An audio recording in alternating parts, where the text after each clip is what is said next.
در روز 8 مارس و 23 فوریه عموماً دخترها و پسرها با همدیگر هدیه می‌دهند و برای خود دری را برای رابطه‌های نامشروع، رابطه‌های حرام می‌گشایند. با یک هدیه دادن با همدیگر انس می‌گیرند و بعد از آن رابطه‌های نامشروع و حرام آغاز می‌شود که نتیجه بد و منفی آن را دیده ایستاده ایم. جوان مردان مسلمان، شما را به خدا از این کار حرام بپرهیزید.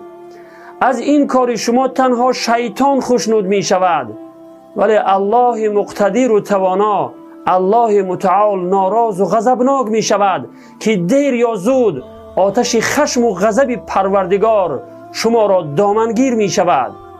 مگر شما همین را می خواهید؟ هدیه دادن به دختری که در نکاحت نیست مگر حلال است؟ شما را به خدا از روی وجدان جواب دهید.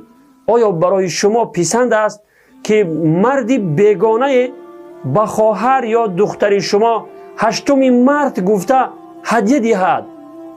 غیرت و ناموس مسلمانیتان کجا شد؟